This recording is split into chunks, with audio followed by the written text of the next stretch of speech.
As a 19-year-old, Jayson Tatum exploded onto the scene, becoming only the 5th rookie in the three-point era to lead his team in playoff scoring while winning a series.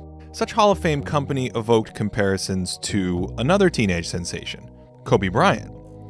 But year 2 has been characterized by disappointment, by growing pains. The raw skill is still on display, but questionable shot selection and decision-making have muted his impact. Let's start with his driving frequency. Here's Tatum in last year's playoffs. He powers all the way to the rim. In the postseason, 2/3 of his shots either came at the rim or from the three-point line, and he took a free throw every 2.7 shot attempts. But when this year kicked off, he settled for long jumpers instead. Why not attack this space here? His free throw rate halved, and now he's taking a paltry 1 free throw for every 5 or so shots. Too often he stops prematurely, like here, where he could attack the baseline but turns it into an inefficient long 2. Or on this play, where instead of pressing the advantage in transition, he meanders into a dance session with a slower-footed big man. Last spring, Tatum was initiating contact, taking it to bigs. Notice the extra dribble move from the top of the key to below the foul line, which sets the trap. Fast forward to this year, where Tatum pulls up from deep instead of moving into that same soft spot in the defense. I'm no doctor, but Tatum's developed a case of Kobe-itis. Because he can make difficult long 2s, he takes difficult long 2s. But the thing is, there's still difficult 2s and low efficiency. These kinds of challenging shots are most valuable when bailing out broken possessions, and Boston's far better when they're reserved for these moments, which has actually started to happen lately. After that rocky start, Tatum's dialing back these long 2s, and his shot profile is comparable to last year's playoffs. Whether we look at the percentage of shots that are 3s or layups, the average distance of his 2-point attempts, or his frequency of long-range jumpers, where he's shooting a Durant-like 47% since that bumpy start. The story here is still that Tatum's quietly been cleaning up his shot selection in the last 2 months. And let's not forget, he's an excellent three-point shooter, hitting over 40% of his attempts as a pro, able to spray triples from all over the court, both in catch-and-shoot situations and off the dribble. Despite lacking great speed, he's also a crafty cutter, constantly juking people out of the picture en route to easy buckets. And he finishes fairly well at the rim, at least when there isn't a clear deterrent. He's visibly improved his play over the last months, and the results show. Not only are his offensive impact metrics up since those opening games, but the team is benefiting as well. Boston's been dominant as of late, particularly on offense. You can see here they were solid to start the season with Tatum, but their offensive rating petered along at 106. In the last 30 games, the offense has come to life. Boston has a 115 offensive rating with Tatum during that stretch, and the top-end lineups, with Tatum and Kyrie Irving on the floor, are smoking, crushing teams by 14 points per 100, with an offense near the elite 120 mark. Despite positive strides lately, there's still his reluctance to blitz the basket. He has the tools to press into defenders and draw fouls, but his free throw rate is still woefully low. And this is preventing him from playing like an all-star right now. Here's a list of perimeter scorers who weren't great passers, like Tatum. For him to crack the upper echelon of offensive players, he needs to earn more trips to the charity stripe, where he's nearly automatic at 86%. Many players have a clear history of such growth, including Kawhi Leonard, who was exactly where Tatum is now back in 2014, and today he's a free throw machine. Besides foul drawing, Tatum's other clear area to improve upon is that passing game. His vision is fairly poor. We saw Alonzo Ball make this pass in the last video, and a layup here is better than an open 3. This play depends on how the defense handles the screen, and right now, it's clear the lob will be open. But Tatum double clutches to throw it, and the execution isn't ideal. Here's another one. The handoff leads to a back pick, and the back door is there.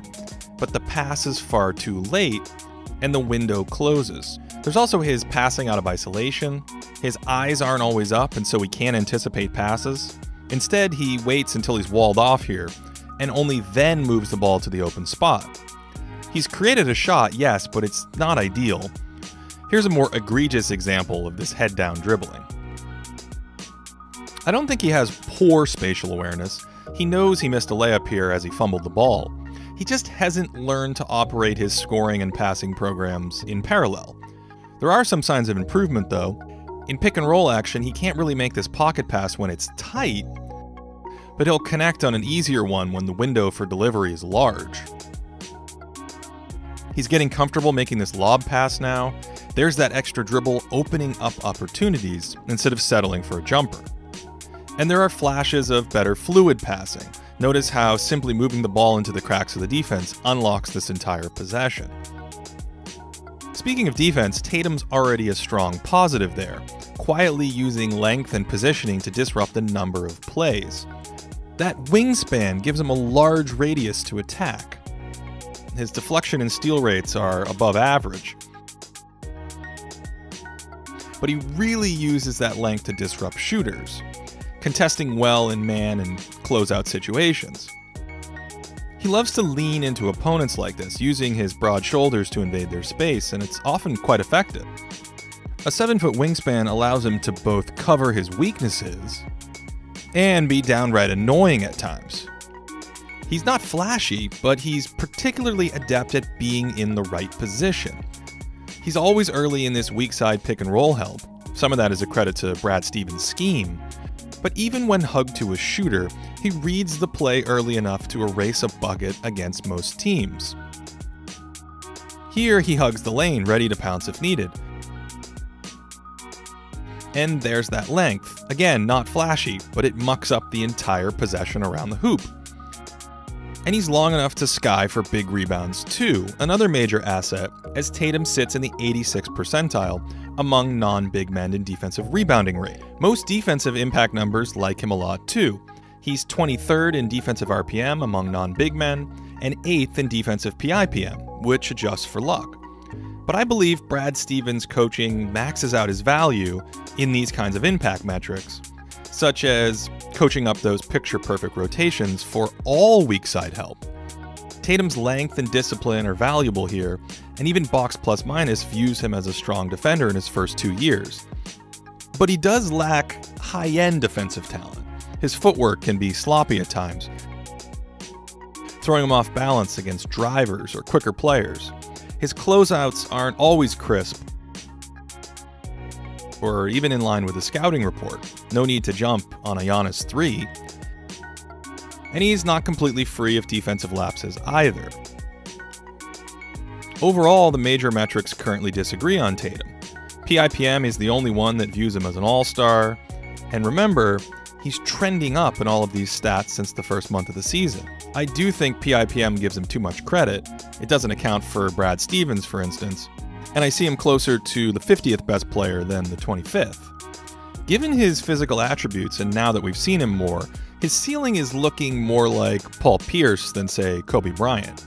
His vision will almost certainly continue to grow, and he'd be an all-star today if he attacked the rim harder. But for now, I still slot Jayson Tatum as a sub-all-star player. I want to give a very special thanks to all of my new subscribers and new viewers lately. I see you guys. The support and the feedback is absolutely overwhelming and incredible. Even if I don't respond to the comments, I hear what you're saying. And the more you guys like and subscribe and comment and all that stuff, the more of these videos I'm going to make. Up on the screen is a place you can find my other work. You can support me at my Patreon. The link is there. I also wrote an article last year on where Jayson Tatum will likely end up as a passer based on historical comparisons. A link to that is available below in the description box. Otherwise, again, thank you so much for watching and the incredible support, and I hope you guys are having an incredible day. Jayson Tatum, here he comes! This kid is good. This kid is absolutely ready for prime time.